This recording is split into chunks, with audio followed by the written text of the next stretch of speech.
이 폭우가 쏟아지는 우중에도 변함없이 산부예배 오신 여러분들을 주의 이름으로 환영하며 축복하고, 또 온라인으로 함께하신 귀한 성도들에게도 하나님의 큰 은혜와 축복이 있기를 바랍니다. 오늘 제가 이 뜬금없이 왜 저 소목사가 의사 선생님이 입는 하얀 가운을 입고 강단에 섰나, 혹시 미친 게 아닌가 이렇게 생각한 사람이 있을지 모르겠어요. 지난주에 저희 교회에서 메디컬 처치 개원을 앞두고 의료팀에 그 가운 착복식이 있었는데 저에게 입혀주시는 거예요. 그리고 이제 단체 사진을 찍었습니다. 근데 오늘 또 이렇게 다시 좀 언론사에서 와서 그거 좀 찍고 싶다고 이제 다시 또 이따가 해야 되는데, 많은 사람들이 사진을 보면서 뭐라고 얘기를 한 줄 아세요? 우리 의료 전도사님이 당연히 의사다우시고 닭은 연세내과 원장님으로 보이지만 목사님은 대학병원 원장님으로 보여요. 나 이 소리가 왜 그렇게 기분이 좋은지 알 수가 없어요. 이야, 내가 대학병원 원장으로 보인다. 많은 분들이 여러분 하얀 가운을 입는 게 그렇게 멋있대요. 그래서 제가 아이고 듣기는 좋았는데 제 방에 가가지고 거울을 바라보면서 제가 한참 생각해 봤어요. 나는 누구인가? 내가 누구란 말인가? 의사도 아니면서 의사 가운을 입은 이 도적놈아, 위선자야 라고 하는 생각이 들기도 하였습니다. 미술평론가 유흥준 씨가 쓴 화인열전이라는 책이 있는데요, 거기 보면은 조선의 유명한 화가 최북이라는 사람이 소개되고 있습니다. 이 최북은요, 최칠칠이라고 부르기도 하는데 이 성질이 아주 고약한 사람입니다. 이 괴팍한 최북에게 어떤 시체 높은 양반 어르신께서 그림 한 장, 좋은 그림 좀 그려주시게나, 이런 지하에 이 양반은 거절을 해버리고 맙니다. 최북은 자신을 조선에서 제일 가는 화가라고 이야기를 해줘야, 칭찬을 해줘야 그림을 그려줬습니다. 근데 그냥 양반이라고 그림 그려달라니까 안 그려줘 버렸어요. 이 지체 높은 양반이 최북을 얼마나 괴롭히고 협박하고 겁박을 했는지 몰라요. 이에 분노한 최북은 양반에 대한 뭡니까? 뭐라 할까요? 이 불만의 표시죠. 반항의 표시로서 송곳으로 자신의 눈을 찔러버리는 거예요. 그래갖고 애꾸눈이 되었습니다. 여러분요, 자기가 그린 자화상의 모습을 보십시오. 한쪽 눈이 감겨져 있습니다. 그래서 평론가 유흥준 씨는 최북을 이렇게 말하고 있습니다. 그가 아무리 실력을 가졌다 하더라도 우울하고 괴팍한 성격을 갖게 된 이유는 하나의 이유요, 바로 열등감이라는 것입니다. 그가 아무리 천재적인 실력을 가졌더라도 신분이 중인 계급인데다가 외모도 별 볼 일이 없었어요. 그래서 그로 인한 열등감을 그림으로 풀려고 했다는 것입니다. 그리고 화가 나면 막 그냥 자신의 눈을, 여기 지금 졸리는 사람은 그 송곳으로 쑤신다 생각해보세요. 어떻게 졸리겠습니까, 여러분? 그러면 그는 왜 이렇게 열등감에 빠졌을까요? 자신이 누구인지를 몰랐어요. 자신이 누구인지를 몰랐기 때문에 스스로 애꾸눈이 되었던 것입니다. 여러분, 사람은 살아가면서 질문을 많이 합니다. 그 질문을 어머니한테 가장 많이 할까요? 아니면 형제지간 친구에게 많이 할까요? 아니면 자신에게 가르쳐주는 선생님에게 질문을 많이 할까요? 아닙니다, 여러분. 질문을 제일 많이 하고 답하는 사람은 누구냐? 자기 자신이에요. 바로 우리는 나 자신에게 가장 많이 질문을 하고 답하고 나 자신과 대화를 하는 것입니다. 그런데 자기 자신의 자아가 찌그러져 있으면 맨날 찌그러진 자아와 대화를 하기 때문에 항상 자신의 인생이 삐딱한 삶을 살아가요. 삐딱하지 않으면 내가 내 삶을 살아가는 것이 아니라 남의 삶을 살아가게 되는 것입니다. 오늘 본문에 나오는 야곱이도 그랬습니다. 야곱이는 형 에서가 받을 복을 가로채기 위하여 변장을 하고 아버지에게 그냥 숨기며 갔습니다. 이삭이 야곱에게 물어봐요. 내 아들아, 너는 누구냐? Who are you, my son? 물어봐요. 자, 창세기 27장 18절을 보실까요? 시작. 야곱이 아버지에게 나아가서 내 아버지하고 부르니 이르되 내가 여기 있노라. 내 아들아, 내가 누구냐? 여러분, 어쩌면 이 질문은 인문학적인, 인간의 궁극적인 질문일 수도 있습니다. 오늘부터 이제 인문학, 크리스찬의 인문학 설교 시리즈 제1탄입니다. 이건 하나님이 우리에게 던지는 질문일 수도 있습니다. 내가 누구냐? 혹은 나는 누구인가? Who are you? Who am I? 그래서 저도 의사 선생님들이 입은 전용복을 제가 입고 방에 와가지고 거울을 바라보면서 저와 한번 대화를 해봤습니다. 잠은 자다 버렸어요. 소강석, 너는 누구냐? 야, 너 목사잖아. 근데 왜 네가 의사 가운을 입었어? 의료팀에서 인마 입혀주니까 한번 내가 한번 입어본 거지. 응? 그리고 사람들이 굉장히 어울린데 좀처럼 칭찬을 하나는 우리 마누라도 되게 어울린다고 하더라. 응? 대학병원 원장 같대. 그러면 하얀 자켓이 어울린다고 그냥 입는 거냐? 너는 목사야. 목사가 목사 가운을 입고 목사가 목사다워야지. 의사도 아니면서 의사인 척하는 거 너의 정체성이 헷갈리잖아. 아니야. 나는 육신의 병을 치료하는 의사는 아니지만 영혼을 치료하는 영혼 치료사야. 그러니까 나는 입을 수 있는 거지. 이래봬도 내 설교와 기도를 통해서 얼마나 많은 사람들의 마음이 치유를 받고 고침을 받는데, 그러니까 나는 이 옷을 입을 자격이 있는 거야. 맞아. 그 말 들으니까 정말 그렇네. 그렇다면 이번 주일에 한번 이 옷 입고 한번 설교해봐라. 좀 쪽팔릴 것 같은데? 아니야, 괜찮아. 입어봐. 이번 주 설교와 딱 주제에 맞다. 그래, 그럼 내가 한번 이 옷을 입어보리라. 그래서 오늘 제가 이렇게 의료팀이 입는 옷을 제가 약간의 퍼포먼스를 하기 위해서 좀 쪽팔리기는 하지만 입어봤어요. 여러분, 내 안에 있는 내가 건강하고 내 안에 있는 내가 아주 균형이 잡혀 있으니까 제 안에 저와 대화가 잘 되고 소통이 되는 겁니다. 여러분도 예수 그리스도 안에서 건강한 자상을 이루시길 바랍니다. 예수 그리스도 안에서 확실한 정체성을 소유할 수 있기를 바랍니다. 아멘. 신자 되기 원합니 진심으로 신자 되기 원합니 진심으로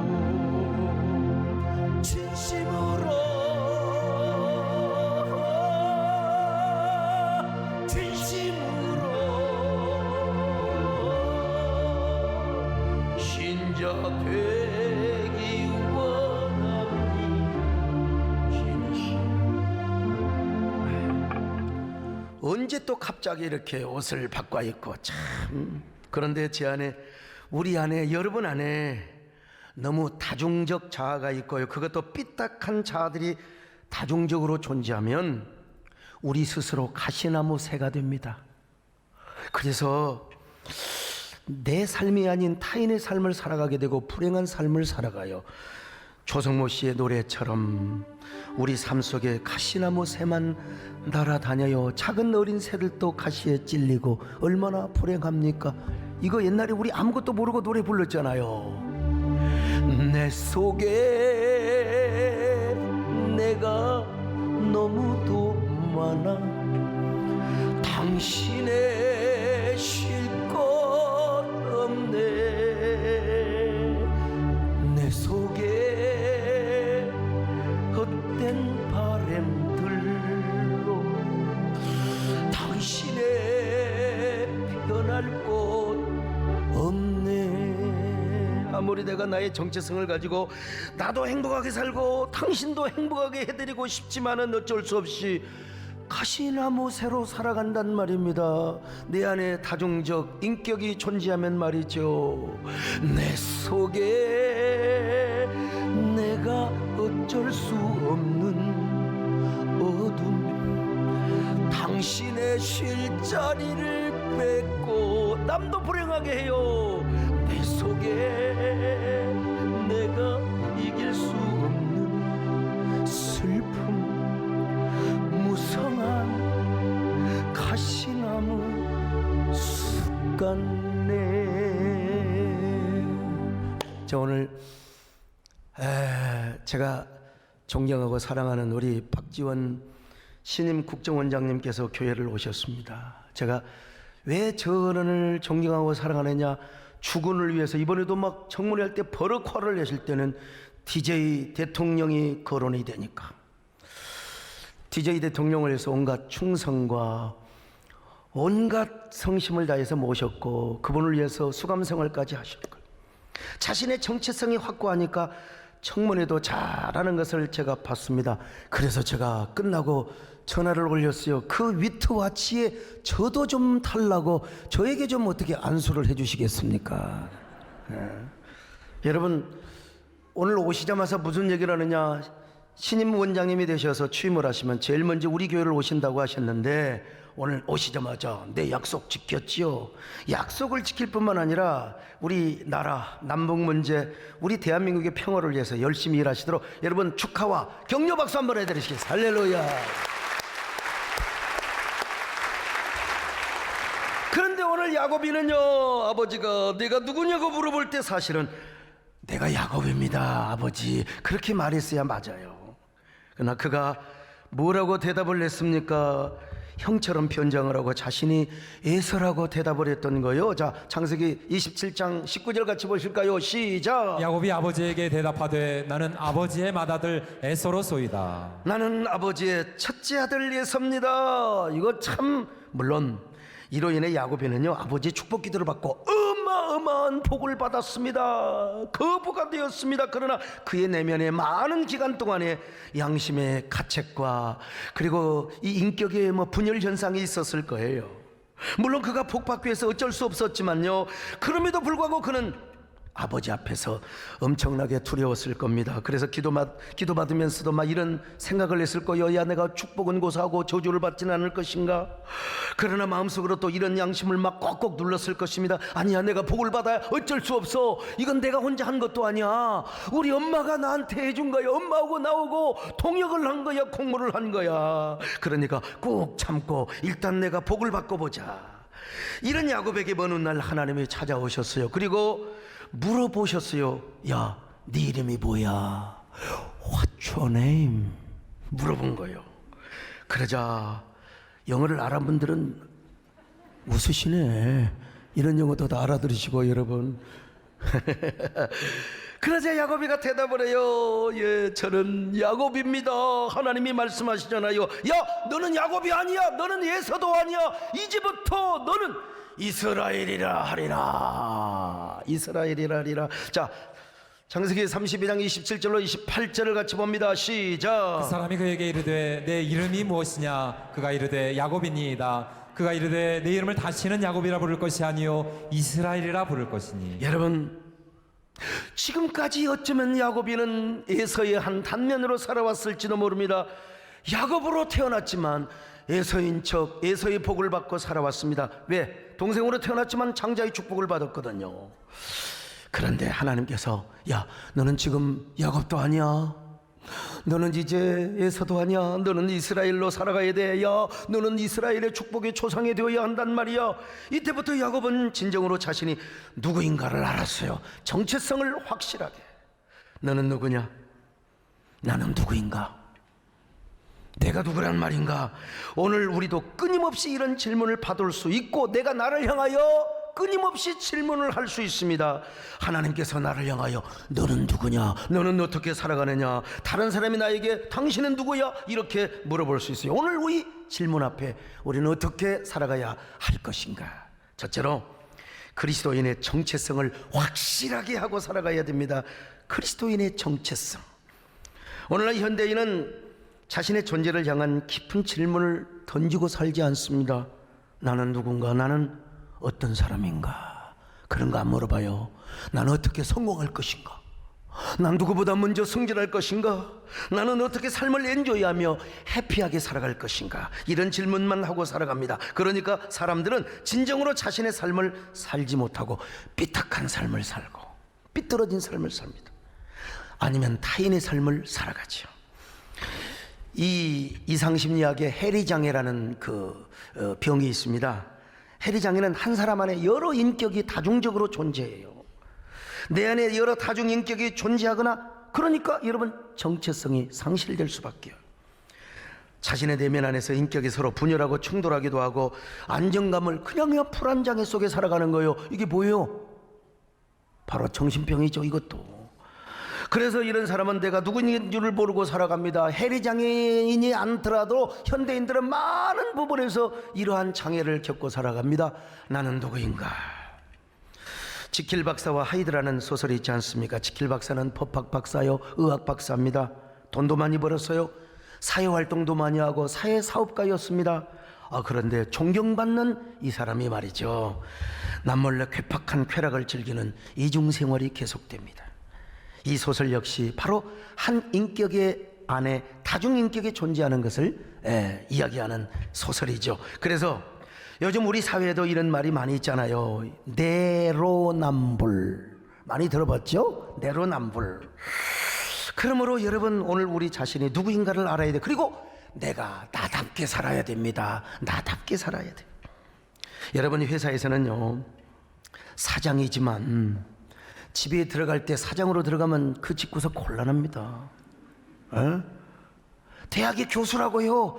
대학에서 교수지 집에 가면 너무 아빠예요. 교수로 들어가면 그 집구석 난리 납니다. 여러분, 제가 젊은 날 저희 집사람하고 엄청 싸웠어요. 성격 차이기도 하지만 제가 생각해 보니까 내가 담임 목사로 항상 집에 들어갔어요. 그래갖고 우리 마누라한테 맨날 설교하는 거야. 그냥 당신은 이러고 저러고. 우리 집사람은 그런 얘기 듣기 싫어서 막 귀를 막 그냥 꽉 막아요. 그러면 이 막은 귀를 내가 막 쥐어뜯어갖고 귀에다가 그래야 돼 그래야 돼 그냥 그래가지고 막 개판 싸웠어요. 그냥 여러분, 담임 목사로 들어가면 안 됩니다. 남편으로 들어가고 이 아빠로 들어가야죠. 우리가 옛날 추억에만 사로잡혀서도 안 됩니다. 우리 오늘 난 이동섭 장로님 기도인지도 몰랐어요. 진짜 보니까 기도네요. 국회의원이 끝났는데 국회의원인 것처럼 행세하면 그거 참 복잡합니다. 곤란합니다. 참, 장관이 끝나고 대통령이 끝났는데 여전히 장관 노릇하고 대통령 노릇하면 이거 여러분 진짜 인생이 괴로워요. 추억이 나의 모든 내면을 지배해버리는 순간 내 자아는 병이 들어요. 우리 유성근 장로님 대통령 수행부장을 하셨는데 진심인지는 모르지만 우리 담임 목사님을 수행하고 보시는 게 최고의 행복이라고 하는데 몰라요. 그래도 옛날 대통령 얘기 나오면 막 입에 퍽커물 묻고 내가 이러고 저러고 이게 추억이 나의 인생을 지배하는 겁니다. 사실은. 근데 우리 박진우 원장님, 많은 분들이 전문가들이 목표에서 떨어진다고 나는 될 것이다. 그리고 열심히 기도하고 돕고 또 후원했어요. 근데 떨어지셨어요. 떨어졌을 때 제가 제일 먼저 찾아가서 위로해드리고, 대표님의 지금까지의 정치적 노하우와 그 경험된 축적의 실력은 제가 보기에는 하나님께서 그냥 두지는 않을 겁니다. 반드시 대한민국을 위하여 한 번, 두 번 이상 반드시 쓰임받을 겁니다. 우리 이은석 장로님이 증인이시잖아요. 근데 어떻게 하나님께서 주의 종의 말을 이렇게 딱 이루어 주시더라고요. 야, 내가 이게 점쟁이를 해야 되나? 참 그럴 수도 없고. 여러분, 우리 교회도 마찬가지입니다. 여러분이 교회에 예배드리러 올 때 예배드리는 성도로 들어와야지, 교회 올 때 사장님으로 오시면 곤란합니다. 막 대학 교수님들이 와가지고 말이야 이래라 저래라 하면 곤란합니다. 여러분이 교회당 올 때 여러분 예배드리는 성도로 오셔야 됩니다. 오늘 우리 원장님 오셨을 때 내가 45도 각도로 인사를 하는데 우리 원장님은 90도로 인사를 하시는 것 같아요. 성도로. 오늘 우리는 다 하나님의 백성이요 주의 권속이며 예배를 드리는 만인 제사장입니다. 자, 베드로전서 2장 9절을 한번 보실까요? 시작. 그러나 너희는 택하신 족속이요 왕같은 제사장들이요 거룩한 나라요 그의 소유가 된 백성이니 이는 너희를 어두운 데서 불러내어 그의 기이한 빛에 들어가게 하신 이의 아름다운 덕을 선포하게 하려 하심이라. 여러분, 우리를 택하신 족속이라고 말합니다. 왕같은 제사장이요 거룩한 나라요 그리고 그의 소유라고 하지 않습니까? 한마디로 뭐냐? 하나님의 왕적 자녀의 권세를 가진 에베이의 제사장이라는 겁니다. 에베이의 제사장, 그러니까 우리는 왕적 권세를 가진 성도로서 교회에 올 때 예배자로 오셔야 된다. 그런데 뭐요? 왕적인 자녀의 권세를 가지고 오셔야 된다 이 말입니다. 왕적 자녀의 권세가 무슨 말이냐? 예배를 드리는 사람인데 왕적 자녀의 권세를 가진 제사장이라는 거요. 그런데 여러분, 아직까지도 예배 드릴 줄을 모르고 교회 나올 줄을 모르고 지금도 무서워서 벌벌벌 집에서 떨고 있는 사람 왕적 자녀 맞아요? 코로나가 한창 기승일 때야 당연히 우리가 이웃의 생명을 존중히 여기고 또 고위험군 환자들은 당연히 집에서 온라인 예배를 드려야 돼요. 집단 감염을 막기 위해서요, 우리 교회가 국민보건의 앞장을 서야지요. 그러나 지금은 생활 방역의 시대입니다. 그런데도 여전히 교회 나오기를 꺼려하고 있으면 그 사람 왕적 자녀 맞아요? 왕적인 제사장이 맞느냐 이 말입니다. 1, 2, 3, 4부가 사람이 많으니까 조금 그러면은 오부 예배 오세요. 오부 예배는 헐렁합니다. 오부 예배. 그런데 교회는 안 나오시면서 주일날 백화점에 가시고 골프장에, 오늘은 골프장도 다 틀려버려서 비워가지고, 이런 사람, 야외 나들이 가는 사람 하나님 맞아요? 하나님 자녀 맞습니까? 오늘 우리 시장님도 오시기로 하셨는데 갑자기 이제 채용구에 막 산사태가 나버렸어요. 야, 참 우리는 어떻게, 우리 하나님께서 교회도 언덕 위에 지켜 하셔가지고 말이죠, 잠길 일도 없고, 그런 분들을 위해서 우리가 기도해 줘야 됩니다만은요, 왕 같은 제사장은 어떤 사람이요? 예배하는 사람입니다. 거룩한 족속도 예배를 생명처럼 여기는 사람입니다. 하나님의 소유된 백성 역시 예배를 생명처럼 여기는 사람입니다. 여러분, 그러므로 하나님 앞에서 여러분의 정체성을 먼저 회복하시기를 바랍니다. 여러분의 정체성을 확고하게 하시기를 바랍니다. 예배에 목숨을 거시기를 바랍니다. 예배하는 감격을 회복하시기를 바랍니다. 왕적 제사장으로 살아가는 울먹거림이 우리 가슴 속에 넘칠 수 있기를 바랍니다. 아멘. 내가 주님 앞에 무엇이니까 마른 막대기가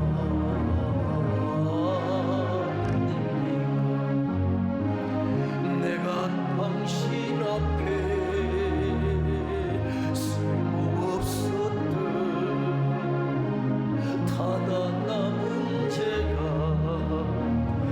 아닙니까? 나를 도우소서, 일으키소서, 나와 더해서 주시고 내 영혼 기쁨을 얻게 하시고 주님을 기쁘게 하옵소서. 주님을 기쁘게, 주님을 기쁘게 하옵소서. 두 번째, 자신의 존재 본질과 가치를 가지고 살아야지요. 자신이 누구인가에 대한 정체성을 회복했다면 이제 자신의 존재 가치를 회복하고 살아야 해요. 나는 어떤 존재인가? 왜 나는 지금도 이 시대를 살아가야 하는가? 하나님이 왜 나를 이 땅에 아직도 남겨두시고 살게 하셨는가? 이런 질문을 하면서 살아가야 합니다. 이럴 때 우리는 비로소 사명 선언문이 나오게 되고요, 비전 선언문을 우리가 작성할 수가 있는 것입니다. 찰스 카우만 선교사가 쓴 사막에 흐르는 강이라는 책이 있는데요, 이 찰스 카우만 선교사 부부는 동양 선교회를 창립한 훌륭한 선교사입니다. 이 책에 보면요, 왕이 어느 날 아침 그의 정원을 걷습니다. 근데 모든 꽃과 나무들이 다 시들어 죽어가고 있는 거예요. 왕은 맨 먼저 시들어버린 참나무에게 왜 너는 죽는 거야? 왜 이렇게 시들어버리는 거야? 물어봤어요. 참나무는 뭐라고 대답합니까? 자신이 소나무처럼 날마다 푸르지 못하고 어차피 가을이면 낙엽이 되고 저녁이 되면 앙상한 가지만 드러내게 되는데 나 그것이 싫어서 미리 내가 죽습니다. 네. 그러자 왕은 소나무에게 가서요, 야, 참나무는 그렇다 하더라도 왜 너는 침엽수고 너는 상록수인데 왜 이렇게 시들어 죽는 거야? 늘 푸르름을 소유해야지. 그러니까 이 소나무가 뭐라고 대답한 줄 아세요? 임금님, 늘 푸르러도 소용없잖아요. 나는 포도나무처럼 열매를 맺지를 못하는 걸요. 이번에는 왕이 포도나무에 물어봤습니다. 포도나무야, 너는 열매를 이렇게 많이 맺는데 왜 이렇게 시들어가고 있는 거야? 그러자 포도나무는 자신의 구부러진 줄기와 가지를 흔들어 보면서 이렇게 대답합니다. 임금님, 열매를 아무리 맺는들 무슨 소용이 있어요? 제 몸을 보세요. 구부러진 꼽주처럼 꾸불텅꾸불텅. 이게 뭐가 아름답다고. 그래서 미리 시들어 죽고자 합니다. 왕의 정원에 있는 모든 것들이 다 이런 식으로 대답을 했습니다. 그런데 유독 잔디밭에 핀 작은 제비꽃이 방글방글 웃고 있는 거예요. 왕은 반가워서 물어봤어요. 제비꽃아, 모든 정원의 나무들이 다 상심해 있는데 너는 그렇지 않는구나. 너는 왜 그렇게 방긋방긋 웃고 있니? 이 제비가 그렇잖아요. 응? 임금님, 저는요, 왕께서 제가 무엇이 되기를 원하는지를 생각하고 있었어요. 참나무인지 소나무인지 복숭아나무인지. 그러다가 저는 왕께 제비꽃 이 모습 이대로 존재하신다는 걸, 존재하기를 왕께서 원한다는 걸 제가 알았습니다. 그래서 제가 할 수 있는 한 가장 멋진 제비꽃으로 내가 이렇게 방긋방긋 웃으면서 난 나무 예뻐요. 제가 이렇게 존재합니다. 모든 나무들이 다 파괴적 비교를 하고 있을 때 제비꽃만은 창조적인 비교를 하고 있었습니다. 아름다운 나여, 왜 이리도 나는 이렇게 아름답게 생겼는지. 나는 너무나 행복한 존재야. 제비꽃은 참 괜찮은 꽃인 것 같죠. 마크 트웨인이 이렇게 말했어요. 제비꽃은 자기를 밟고 지나가는 발 뒤꿈치에다가 향기를 남기는 꽃이라고. 그렇습니다, 여러분. 오늘날 우리도 나의 존재의 본질과 가치를 알게 되면 절대로 파괴적인 비교를 하지 않습니다. 창조적 비교를 하게 되는 거예요. 이러한 창조적 비교는 자신에게 자극을 줘서 각성케 하고 겸손하게 하고, 그리고 타인을 배려하는, 나도 행복하고 너도 행복하고 I'm okay, you are okay, 이런 삶을 살아가요.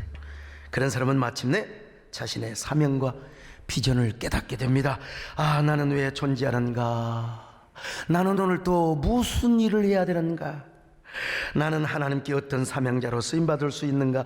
나는 어떤 일을 하고 어떤 일에 쓰임을 받음으로써 하나님을 기쁘시게 하며, 그리고 남을 행복하게 살아갈 수 있단 말인가? 나는 어떻게 하나님께 영광을 돌릴 수 있단 말인가? 오늘 야고비가 그랬습니다. 그는 아무리 돈을 많이 벌고 큰 부자가 되었음에도 불구하고 마음에 해결받지 못하는 것이 있었어요. 자신의 예서라고 속여서 가로챈 축복.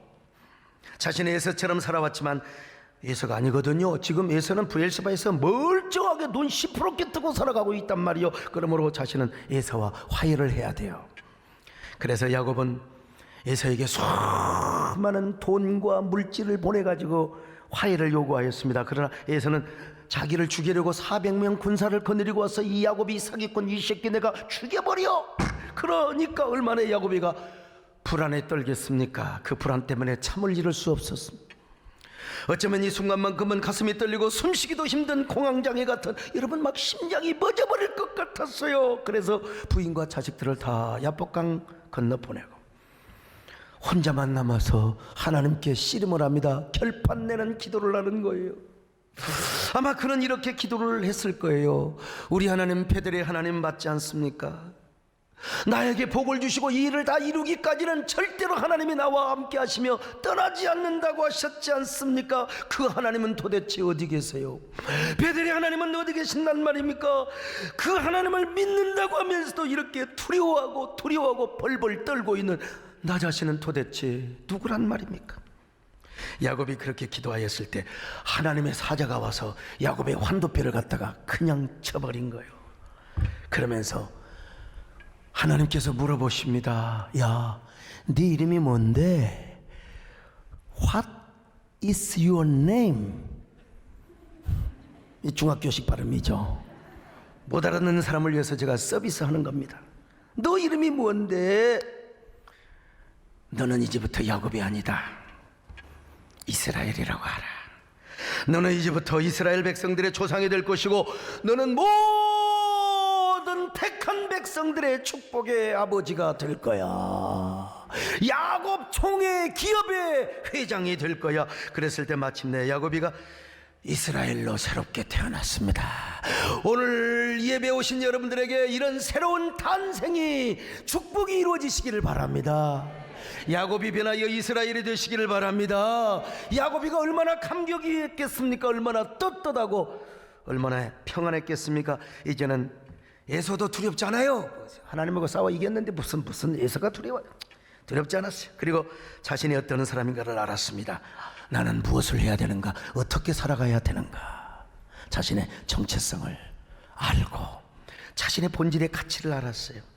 그때부터 야곱은 모든 이스라엘 백성들의 축복의 조상이 되고 12지파의 조상이 되었을 뿐만 아니라 야곱 총의 기업의 대표가 되었던 거예요. 그래서 비록 그는 환도뼈가 부러져서 천하의 이동섭 장로님의 태권도가 구단이라 하더라도 환도뼈가 부러지면 뭐 아무것도 못합니다. 유성근 장로님 별거 환도뼈 부러지면 쩔뚝거립니다. 여러분, 쩔뚝거리 어쩔 수가 없어요. 그러나 야곱이는 여러분 감격을 하였습니다.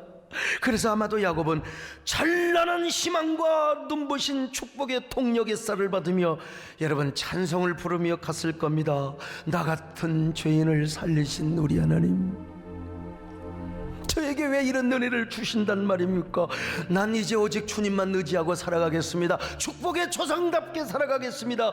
두 눈에 뜨거운 눈물을 흘리면서 아마 노래를 부르며 노래를 불렀을 거요. 이제부터 나는 주님만 의지하며 살아가겠습니다. 이제 내가 주님만을 의지하리라. 진정 놓지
우리가 내 존재의 본질이 무엇이며 존재의 가치가 어디 있는가를 알아야 합니다. 그래야 여러분의 인생은 새로워지고 우리가 드디어 새로운 꿈을 꿀 수 있는 겁니다.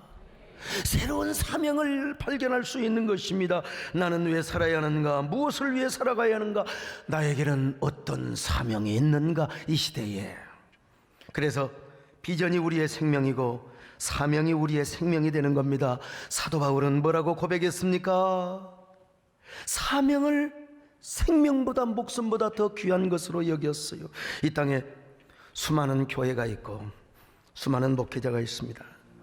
저는 무엇보다 한국교회 예배를 회복하고 공적교회를 세우는 마인드와 사명을 갖고 있습니다. 부족하지만 저는 지금까지도 이 일을 위해서 살아왔고 앞으로도 저는 그렇게 살아갈 것입니다. 제가 9월달에 있을 총회 준비를 하기 위해서 지역 간담회를 하는데 어떤 분이 뭐 총회에 대한 이야기를만 물어봐야 되는데 뭐 포괄적 차별금지법에 대해서 서 목사님은 어떻게 사역을 하고 어떻게 대처를 하시겠느냐고 내가 이런 얘기를 했습니다. 저도 모르게 이런 얘기가 나왔어요. 나는 이 포괄적 차별금지법을 반드시 온몸으로 막아낼 것입니다. 뭐 저 혼자 하겠습니까마는 여러 동역자들과 함께, 그리고 한국교회를 하나로 연합시키고 생태계를 보호하며 난 분명히 공적교회를 세울 것입니다. 저는 이 일을 위해서 제가 총회장이 되는 것이지 난 다른 것 때문에 그렇지 않습니다. 근데 만약에 제가 총회장으로 총회를 섬기는 동안, 한국교회를 섬기는 동안 만약에 포괄적 차별금지법이 통과되면 나는 총회장 사표 낼 수 있습니다. 아니, 사표 내겠습니다. 이거야말로 저의 존재 가치와 사명의 가치를 역설하는 것이죠. 그랬더니 어떤 분이 또 저한테 이렇게 막 씹어요. 아니, 서 목사님 말이야, 너무 총회를 무시하는 거 아니냐고. 어떻게 함부로 총회를 말이야, 총회장을 사표내고 막 그럴 수 있느냐고. 그 말씀도 일리는 있습니다. 예, 맞습니다. 맞기는. 그러나 여러분, 누가 사표를 내고 싶어서 내겠습니까? 그만큼 제가 비장한 각오를 가지고 한국교회를 세우겠다는 것입니다. 그만큼 저는 저의 본질의 가치와 그리고 사명을 알고 있다는 것이죠. 하나님이 주신 사명을 위해 살고 사명을 위해 죽는다. 우리 원장님 국회의원 시절에 헌법재판소, 대법관 전부 청문회 할 때요, 전부 동성애에 대해서 어떻게 생각하느냐고. 이거는 진짜 우리 한국교회가 알아줘야 할 일입니다. 우리 이동섭 장로님도 말이요, 인권위원장 앞에서 설전을 해가지고 제가 볼 때 판정승을 하셨어요. 근데 왜 국회의원에 떨어지냔 말이요. 참. 근데 우리 하여간 박진우 원장님처럼 잘 중심을 잡고 계세요. 또 하나님이 어찌 아십니까? 하여간 저도 찍을 걸 정도로 제가 그렇게 했습니다. 하나님의 주신 사명을 위해 살고 사명을 위해 죽는다는 겁니다. 여러분 오해하지 마세요. 방송을 통해서 설교 듣는 분들, 나는 여러분 막무가내고 반대하지 않습니다. 우리나라에는 표현의 자유가 있고 종교의 자유가 있고요, 역차별 당하지 말자는 거지. 나는 절대로 동성애자들을 사랑하고 그분들도 여러분 자유롭게 살아갈 권리가 있어요. 그럼에도 불구하고 우리 자녀들, 우리 동성애하지 말자고 우리 자녀들 교회 안에서 가르칠 수 있잖아요. 왜 그걸 막느냐 이거예요. 왜 그런 사람을 잡아다가 조사를 하려고 하고 무소불위의 법을 실현하려고 하느냐 이 말이요. 오늘 여러분은 어떤 사람입니까? 과연 여러분은 여러분의 정체성을 확실하게 세운 사람입니까? 여러분의 존재 가치가 어디 있는가를 알고 있습니까? 여러분의 삶의 목적이 하나님께 있습니까? 여러분 자신에게 있습니까? 오늘 사도 바울은 뭐라고 말해요? 살아도 주를 위해 살고 죽어도 주를 위해 죽는다고 고백하고 있습니다. 로마서 14장 8절입니다. 시작. 우리가 살아도 주를 위하여 살고 죽어도 주를 위하여 죽나니 그러므로 사나 죽으나 우리가 주의 것이로다. 멋있는 사람입니다. 바울. 오늘 바울의 고백이 여러분의 고백이 될 수 있기를 축원합니다. 한 번 사는 인생이요, 두 번 다시 오잖아요. 연습이 없습니다. 리허설이 없습니다. 엑서사이즈가 없습니다, 여러분. 그래서 바울은 살아도 주를 위해 살고 죽어도 주를 위해 죽는다고 했습니다. 살고 죽는 모든 가치와 목적이 여러분도 주님께 있기를 바랍니다.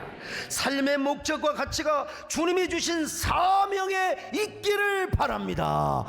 그런 저와 여러분 되시기를 주의 이름으로 축원합니다.